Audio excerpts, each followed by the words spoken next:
اور اپنے عزیزوں اور اقارب کو سڑکوں پر لے آئے، احتجاج کروائے، کبھی بھٹائی آباد میں، کبھی لاڑکانہ میں، لیکن اس کے باوجود میں ان کے سامنے ڈٹا رہا، کیونکہ ادارہ پیچھے بھی تھا اور ادارے نے بھی سپورٹ کی۔ یہاں تک کہ پیمرا کے اندر انہوں نے بے تحاشا پیسے چلائے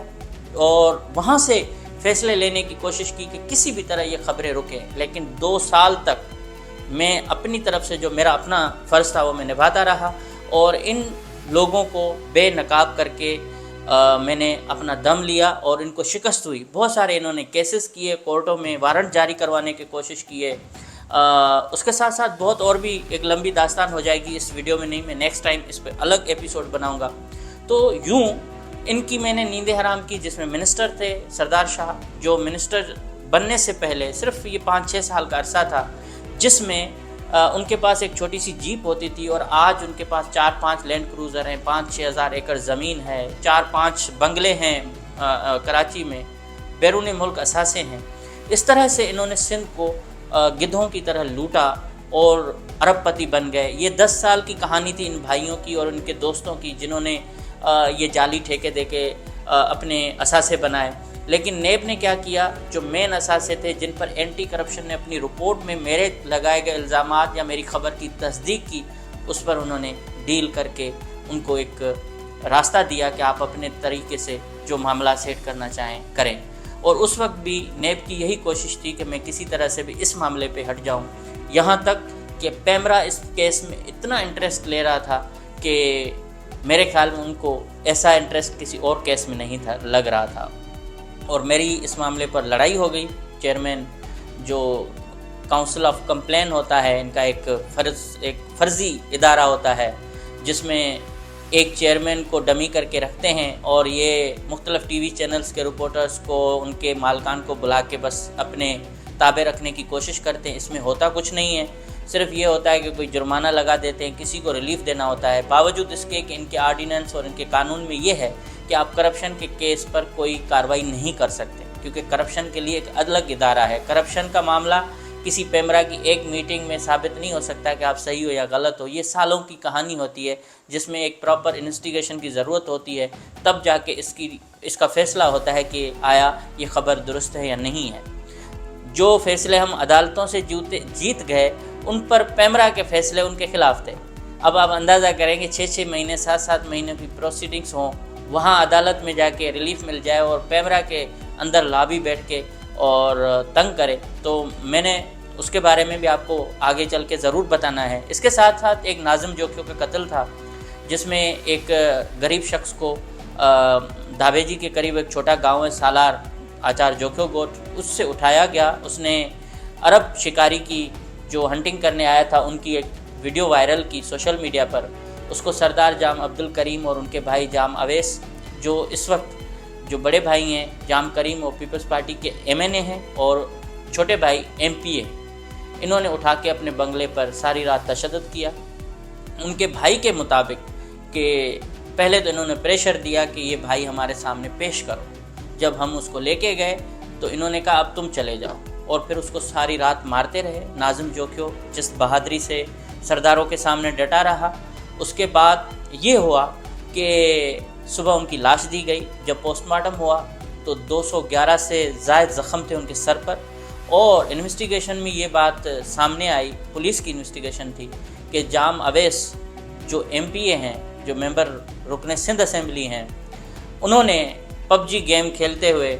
خود اور اپنے ملازموں کے ذریعے اس کو ڈنڈے مروائے، اور نشے میں دھت تھا، جبکہ جام عبدالکریم اس وقت موجود تھا، جس نے ناظم جوکھیو کا فون چھین کر ان سے ساری ڈیٹا ڈیلیٹ کر کے اس کے بعد وہ گھر چلے گئے بقول ان کے، لیکن وہ اس میں ملوث تھے۔ اور جب یہ معاملہ آیا تو اس وقت وزیر اعظم عمران خان تھے، اور سوشل میڈیا کے پریشر پر اس کا مقدمہ درج ہوا، جام اویس گرفتار ہوئے۔ جو افضل جوکھیو مقتول کے بھائی تھے، اس میں بھی پہلے دن سے جو میں نے اس کو ایکسپوز کرنا شروع کیا کہ یہ بھائی بک جائے گا، اور انہوں نے احتجاج کر کے دھرنے دے کے اپنا ریٹ بڑھوایا اور اپنے بھائی کے خون کے ساتھ غداری کی۔ تو جب یہ معاملہ میں نے بہت زیادہ سوشل میڈیا پر ہائی لائٹ کیا میں نے، اور اس معاملے پر مجھ پر اتنا پریشر تھا کہ مجھے کہا جاتا تھا کہ آپ جب بھی باہر نکلو گے آپ کو مارا جائے گا اور آپ ہمارے نشانے پہ ہیں۔ سرداروں کے بہت سارے میسیجز آتے تھے مختلف اور سرداروں کے ذریعے، جام اویس جیل کے اندر بیٹھ کے دھمکیاں دلاتے تھے اور ان کے لوگ مجھ سے بات کرتے تھے کہ آپ چپ ہو جائیں ورنہ آپ کا حشر برا ہوگا۔ اور سندھ کے اندر آپ کو پتہ ہے کہ کوئی بھی آواز اٹھائے گا تو اس کا حشر واقعی برا ہوتا ہے، کیونکہ پیپلز پارٹی کے پچھلے 15 سالوں میں کئی صحافی گرفتار ہوئے، کئی مارے گئے، کچھ کی تو ایسی لاشیں ملیں کہ ہاتھ دونوں بندھے ہوئے تھے، پاؤں بندھے ہوئے تھے اور پولیس کہہ رہی تھی انہوں نے خودکشی کی۔ تو اس ماحول میں صحافیوں کا قتل عام، ان پر دہشت گردی کے مقدمات درج کرنا کوئی معمول کی بات نہیں تھی، اور بہت خطرے میں رہ کر بھی ان کے ساتھ جتنا میرا فرض تھا میں نے ادا کیا۔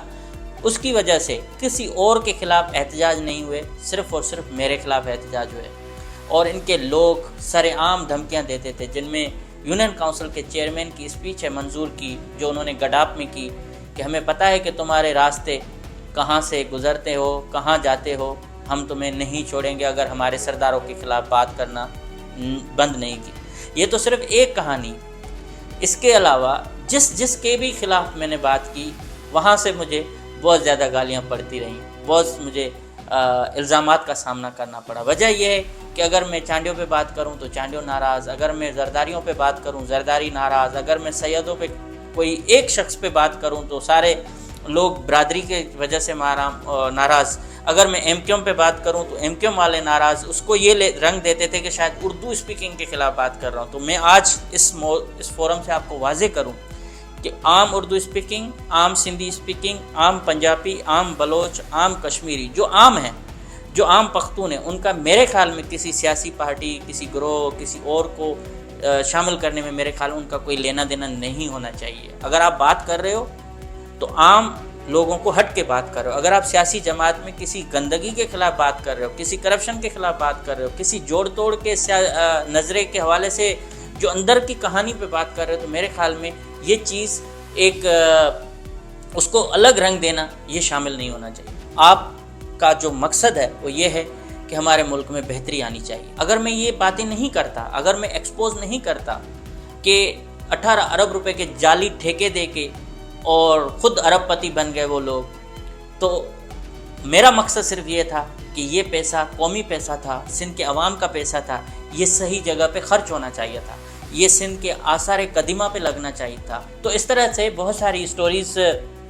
میں نے جو بریک کی وہ میرے اس میں آتی رہیں۔ کیریئر میرا الحمدللہ جتنا بھی رہا ٹھیک تھا، اور اس حالات میں آپ سندھ کے جو باقی ڈسٹرکٹس ہیں ان کو آپ کبھی میرے خیال میں اس طرح سے اس کی اوپن تصویر آپ کے سامنے نہیں آئی ہوگی جس طرح سے میں انشاءاللہ پیش کروں گا، اور میں دکھاؤں گا کہ کراچی میں رہنے والا ایک شخص جو صبح میں نکلتا ہے پھر بھی شام تک 2 روٹیاں اپنے بچوں کو کھلا سکتا ہے، لیکن لاڑکانہ، کمبر، شداد کوٹ، جیکب آباد، گھوٹکی، بدین، تھرپارکر میں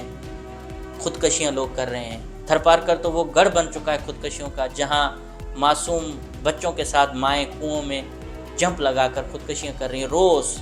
مہینے میں کوئی 5، 6، 7 خواتین بھوک و افلاس سے تنگ آ کر خودکشیاں کر رہی ہیں، لیکن کبھی آپ نے سوشل میڈیا کے علاوہ قومی میڈیا، نام نہاد قومی میڈیا پہ یہ خبریں نہیں دیکھی ہوں گی کہ سندھ کے لوگ خودکشی کیوں کر رہے ہیں۔ جس صوبے کے پاس آئل ہے، جس صوبے کے پاس وسائل ہیں، جس صوبے کے پاس پہاڑ ہیں، زراعت ہے،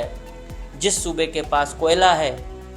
اور اس صوبے کے لوگ بھوک اور افلاس کا شکار ہیں۔ تو یہ ساری چیزیں آپ کے سامنے پیش کروں گا، آپ کی عدالت میں پیش کروں گا، اور اس کے ساتھ اور بھی بہت سارے ہم اپنے ایکسپیرینس بھی شیئر کریں گے۔ امید ہے آپ میرے کو سپورٹ کریں گے، اور ہمارا یہ سفر آج سے اسٹارٹ ہو رہا ہے، اور اس کے ساتھ ساتھ آپ اپنے فیڈ بیک سے بھی مجھے آگاہ کیجیے گا کس طرح سے شو ہونا چاہیے، کیا اس میں کانٹینٹ میں کس طرح کا رکھوں، ضرور آپ مجھے بتائیے گا، اور میں کوشش کروں گا کہ پہلے ہفتے میں 2-3 ایسے پروگرام آپ کے سامنے پیش کروں جو آپ پسند کریں، اس کے بعد ہم اس کو ریگولر کریں گے، اور ڈیلی کچھ نہ کچھ آپ کے سامنے میں پیش کروں گا، وہ حقائق جو ثبوت کے ساتھ ہوں گے انشاءاللہ اور سچ پر مبنی ہوں گے۔ تو امید ہے آج سے اس سفر میں آپ مجھے سپورٹ کریں گے۔ Thank you so much.